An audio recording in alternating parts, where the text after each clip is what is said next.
Hey, how you guys doing? Hopefully, like always, you guys are doing pretty good. But for some of you guys and gals who aren't doing too good, you guys need to keep your heads in the game. Stay straight, guys. Stay strong. Lock back in. You guys gotta...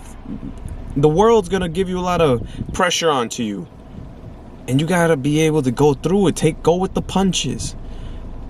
And if you don't want to take the punches, well, you ought to start getting used to where life takes you. Because life is a lot of work. Sadly, it is. But not as much work as it used to be. It's the load's getting lighter every day. We just don't know it. I remember I always think about that time back with the medieval peasants and imagining that they just didn't make enough crop for the capital or whatever, however it worked. And I just imagine you spend months breaking your back, and just the land didn't give you enough crop. Nothing you could have done. The weather was bad, something, whatever happened, you couldn't do it. And then boom, 30 lashings. Bah. I'm just glad we don't have to deal about that. Anyways, the reason you guys are here, I want to talk about something specifically to guys. I know there's some girls out there, but the guys, why having sex won't change you from being an incel. Now, I looked a little bit online. I haven't seen anybody talk about this, but you guys need to know something. The moment, if you're an incel, and if you guys don't know, involuntary celibate, someone who wishes to have sex but cannot get it, becomes involuntary celibate, as short for incel. And if you're an incel, I don't know, you guys may think that once you guys have sex, life's better. You know, you made it. You're no longer an incel. And that's just not the case, guys. That's just not the case. And before I go any further, back when I was 18, I had, I guess, on the way, however I found my way there, I was scoundering the internet, just going around, and through the algorithm, through certain social apps that these same individuals would group together, I found myself on some posts where these people would talk, like other incels would talk and explain their feelings and their views on the world, their problems with women, and why they don't have sex, and how they're such a great guy and they can't, and the women should be crawling on their feet to have him. And I mean, I remember at that time when I was younger, probably around 16, 17, I was a virgin, so I had not had sex. And I mean, in my mind, I wanted to. So technically, I would be classified as an involuntary celibate, incel, sadly. But from the first time I had sex, my mentality didn't change. I didn't get, while it was nice to have the sex and to get out of that sort of mental classification or mental pigeonholing I've been doing, I hadn't changed. After that first encounter of having sex, my next encounter to having sex, I had the same issues. I still couldn't attract women like I wished, like how I wanted to interact with them, like what I felt was normal. Not just having sex, but just being able to talk, have a close relationship where I feel like I know how to communicate with a woman, and I can at least see potential, like, oh, okay, maybe this friend, we could get into a relationship, possibly, or we could see ourselves like adults and not see ourselves going there. There's just this sort of friend basis where I keep them there, or keep my distance, but we're on good terms, you know. Like a lot of female co-workers I have, I wouldn't want to say they're my friend, because my guy friends I'm a lot closer with, but you know, we're in public. Yeah, she's my friend. I know her. She's good people, but I don't think I would ever hang out with them one-on-one. but they're a good person, that sort of relationship now. But back then I was trying to get even to that sort of extent, and that was difficult. And I thought having sex would have fixed all of that. And I thought the moment I did that, I would have been normal, and I would have been out of that class group, and life would have been better. And it really didn't. It really didn't. And I want to tell you guys, like, it's not about the sex. It's not the sex that'll get you guys away from that. You guys gotta let me not lose my train of thought here. You guys are an incel because it's all in here. It's all in your head. You think you're an incel. You believe you're an incel because of everything in front of you. I haven't had sex. I don't attract women. I want to have sex. I guess I'm an incel. I don't, whatever. My beliefs to them. I'm an incel. And if you had sex, that would have fixed it. But it's not going to. Now, I've said that enough. And it's not going to fix it because you're still going to carry the same mentality and beliefs after the fact of having sex. It won't change. And guys, this isn't even this isn't just to me. Sex isn't all that.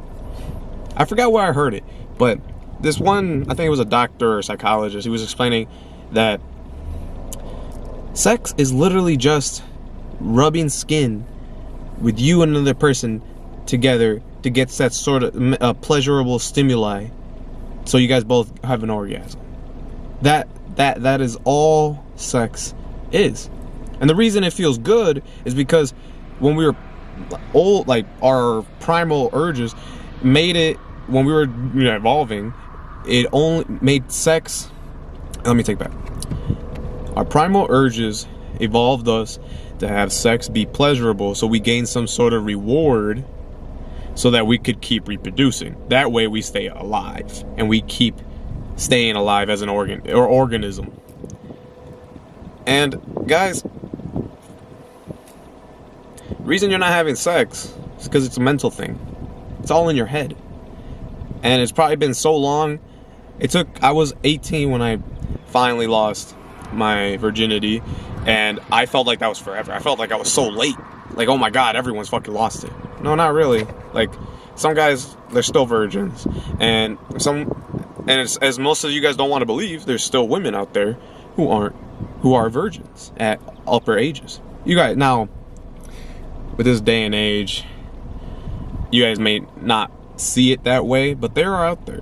They are out there, and they're not always having a camera on their face on social media. So you guys got to make sure you guys get out of this little world that you're looking at me right now through the screen.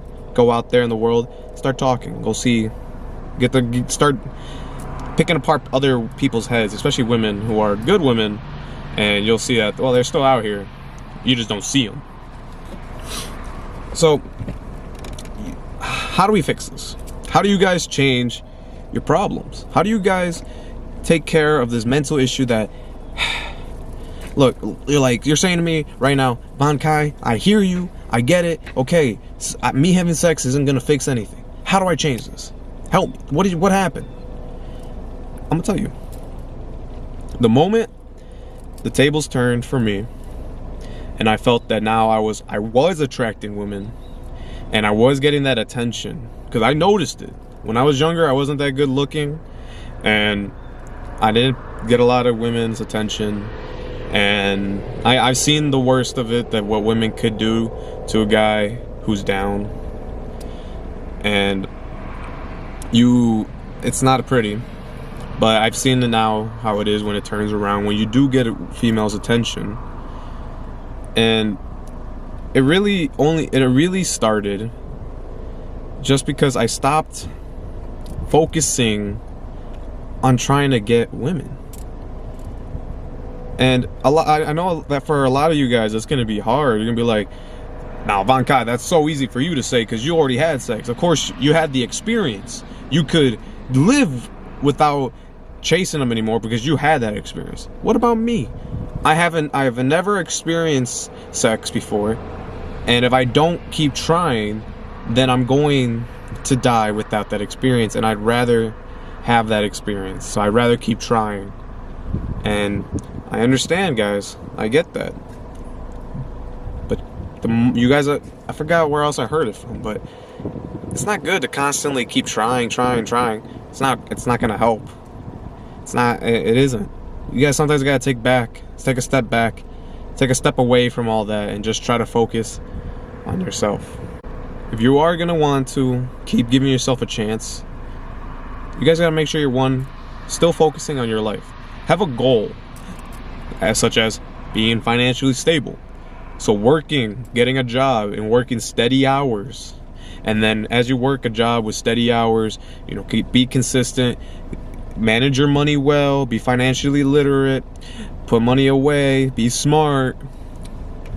Work a full-time job, pick up an extra shift like I do sometimes, 50 hours a week. Boom, 50 hours of my daytime gone. So that way I don't have so much time to linger with my own head to be, oh man, I'm not working with, I don't have so much women, like I don't have any girls, like damn, this sucks. But at least I got money, so I'm going somewhere. I'm moving my life along as I'm trying. And you might want to utilize dating apps. And now I need to tell you guys first how to do that. You guys got to understand this. Women, that dating apps are made for women more than they are for guys. The dating apps aren't made for you. You go on there, you're gonna get 1, 2, maybe 2, 3 likes in a month. And if you're a better looking, attractive guy, maybe you'll get more. But average dudes will be looking at, I don't know, 1 like a week, maybe. And maybe you do get that 1 like and you guys both match, and you send them a message and they'll leave you on red. So that 1 like really didn't matter. Just got your hopes up. And that's the problem. You guys have your hopes up. You guys, your expectations are like some Cinderella book. I'm gonna find my sort of Prince Charming and we're gonna be happily ever after and she's the one. This is happening, like a fantasy. And let's get to reality, guys. It's not. Some of those women just kind of pick and choose whoever they want. And like, well, maybe I want someone tall, brown hair, dark complexion. Let's see.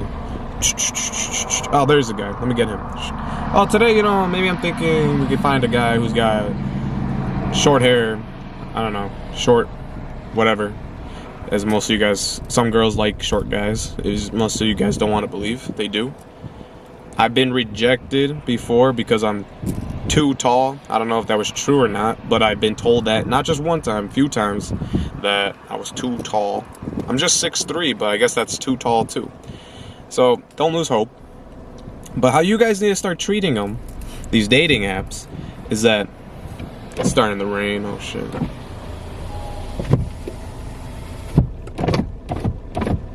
There we go. How you guys need to start treating these dating apps is stop taking more than 10 minutes of your day on this app. Von Kai, what do you mean? I was on Tinder, Facebook dating, I think Bumble, and when I was younger, it's not a dating app, but people I would meet through there for dating, and it's called Yubo. I don't know if it's still relevant. I know a lot of younger audiences, like when I was on there when I was like 16 or 17, so it was a lot more of that demographic. Regardless, whatever you're using, make sure you guys know. By 10 minutes, you go on there and just max out your likes. Don't even look. I don't want you to even look at who you're swiping at. Just swipe everything. Max it out. And in less than 10 minutes, I'd be done with the whole thing. And I'd have to wait like a few hours, a day. Just know when you have that timer, go back on there and finish maxing them out. And the reason is because you'll feel what it did for me was that it gave me less of an attachment towards every profile. Because before I'd be going, left and right, left and right, left and right, trying to find who is my, the one. Who is the one here? Who is it? And sometimes when I did find a girl who looked attractive, and I'm like, oh, I could see myself being with this girl. Let's see what her hobbies are. She likes this and that. Oh, she likes being fit. Oh, I love working out too. Maybe we can get along with that. Or like, what is this place? She lives pretty close to me. This is not a town too far away. We could literally make this work. And I start getting this like expectations in my head. in how I expect it to happen and how we'll kick it off. And then sometimes I swipe, we get to, and then we actually match. I'm like, oh my god. Then I text her like, hey, how you doing? Like, what's going on? And I get left on red. Or they just say, I like, oh, hey, how you doing? Fine. Okay. What are you up to? Nothing. Guys, stop getting invested in this.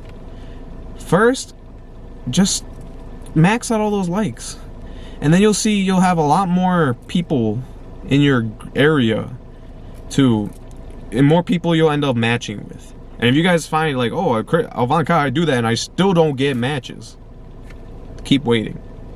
That's why you focus on your life and your other life goals. The dating aspect will become just something you put on the back burner. When I was going through my trouble, with my whole situation I mentioned in that last video, I worked a lot of hours. I didn't have a lot of free time, and I stayed strict on my regimen, and I focused a lot of time on work, and I didn't have a lot of time to meet people. So that was my method. I maxed it out every time, and I waited. There was like 2 months I didn't have any matches, and I literally just kept doing it. Some days I forget about it, but I just kept trying. Sometimes I actually would go to the mall with my cousin. We'd try practicing cold approaching women and just trying to have a conversation, because that is also good. Actually engaging in a physical conversation with a woman is much better, and also you have much better odds to get a woman's number in person than you do on a dating app, because they actually see you as a person and not just pixels on a screen. So just stop getting invested in this. And also, if, like I said in the last example, if a woman is like starts messaging you very low effort, you guys have to first reciprocate it. Give back what she gives you. And if she does not reply ever again, then she wasn't the one, man. She wasn't the one for you. Because you put time out of your day to talk to her. And she, I guess, took the time to message you, but all she did was just give you a low effort response. She didn't need to do that. And a lot of women who are, I say, we're acquaintances, and we have a better relationship, not like a dating relationship, but like a work relationship. We're acquaintances. We know people through people. Even if I were to message them for something X reason, they respond with more effort than just a fine. Especially if I just hit them with like a woman who I went to school with, and she was gonna help with me, something financially related we were gonna talk about, and she was getting something started and I was interested. So I messaged her, hey, how you doing? And we fairly knew each other, and she was like, oh, I'm doing good, yeah, nice, like, how's everything going with you and stuff. Like, it was very how would I say, a very innocent conversation, and I immediately got right to the point of why I'm messaging her. I didn't just kind of linger on and stay there for no reason. I told her exactly after that, but I started with a how are you doing, just so we can get off on a good basis. So like, if a woman is just hitting with you with fines, nothing, one word responses, it's just like, you just first reciprocate it and see if she'll even respond back. And I've done that a few times. I had a girl actually blow up on me telling me I'm giving her low effort. I'm like, you literally started it with that. You've said 6 words in this whole conversation. I'm over here at least throwing a few sentences, like. And it honestly, guys, it just comes to insecurity, projecting. I've seen when I've got closer to some women, they've showed me that they've had literal Snapchats of multiple dudes who are just, they have been fucking, what's the best word? They have been leading on for like weeks now, and they say it like, I know I'm never gonna meet this guy. I actually don't even like him, but some of these girls, they say, when I was younger, I didn't look that good, and now I feel like I'm getting attention from guys. And it's a sort of intoxicating. It's like a new, it's like a, not I wouldn't want to say drug, but it's a crazy experience to go from you get zero attention from the opposite gender to now you're getting tons of it. So they kind of like to sulk in that sort of, sit in that sort of euphoria that they feel better. It helps their ego, their confidence. And a part of me understands because I was there, and then when I got that attention from women, it was really nice to be complimented and to see women want my attention and want my I don't know how else to say it, just attention.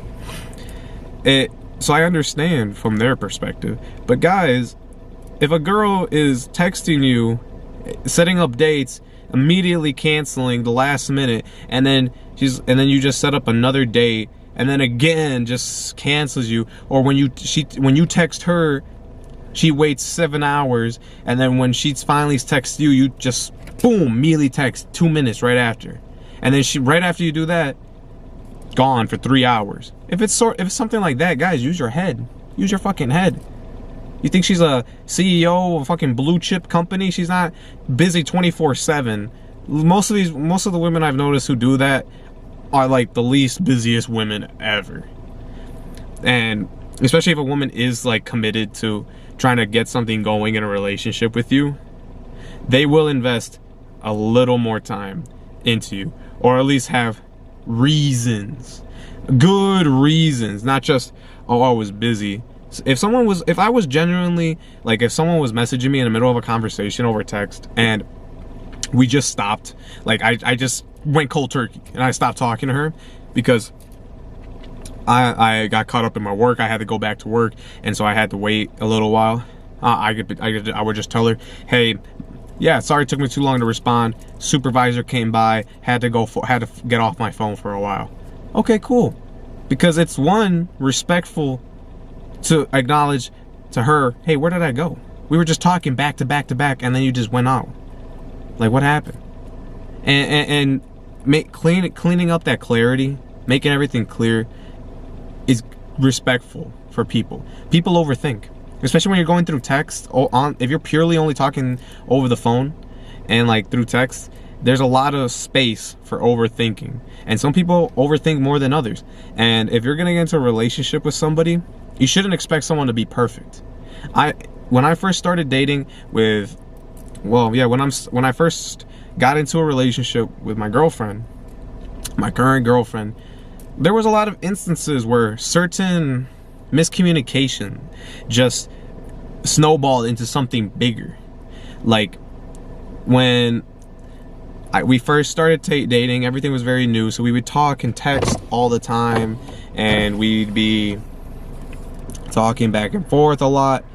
But then eventually, a few months later, when she transitioned into coming to live with me, and we were spending a lot more personal contact, in person time, we're seeing each other more in person, then when I was at work, I did slow off on my texting.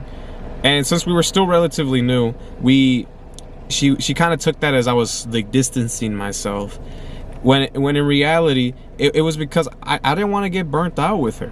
Like sometimes, like I knew me and her were both in a tight situation, so there was a reason why she had to move in with me, and I took a risk with her, and I just didn't want to feel so choked all the time that I was constantly being talking with her. And I always remember telling myself like yeah, she texted me, I just kind of like want to like focus on my work for like a few minutes, I'll see her at home. And then I'd probably text her 2-3 hours later. But then after a little while of doing that, she would be distanced herself from me, and I wondered why. And it was because on her end, what she saw was that I was distancing myself for no reason, and she tried figuring out reasons on her own, and it became a bigger issue than it was. But like I want to talk about it too, you guys gotta stop that. Stop it immediately. Clear things up. And if someone you're trying to get in a relationship with doesn't do that and makes you chase them way too much, they're not worth your time. They're really not worth your time. It'll be mutual. If you guys are a good person and you guys want a relationship, it'll be mutual.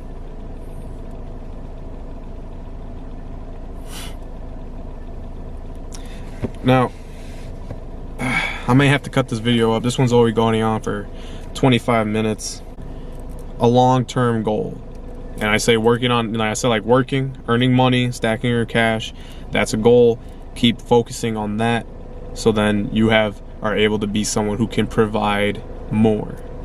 Also, when you have a long-term goal and you start bringing a partner to go into that goal with you, so you guys both strive towards that, it gives confidence and secureness to your partner. Because anybody can just start living with somebody, but then it's gonna turn into, well, where is this going? Where are we going with this? And if you can't answer that with confidence and for someone who's filled with purpose, your partner is not gonna have a lot of faith in you. And you got to believe in yourself that when you find a plan, that it'll be a solid plan. Even if it's something simple like, oh, I'm just gonna start saving some money, maybe I'll get a rental property, and then from there I'll see what else life finds me. Because also you don't have to have everything figured out. You really don't. Just have that one long-term goal that's very sound. Saving up money and getting your first rental property, that's a great goal. That's a great goal for someone to start off. Maybe that's not, you won't have a career, that you don't know what you want to do with your career, but you have time to figure that out. Maybe you just don't, you want to go back to school and you just don't know what to do just yet, but you want a partner to be with you. First, just have that long-term goal. Set the plan in. Be able to talk about it. Because if someone with purpose, someone with direction, someone will come with you and join you on that path.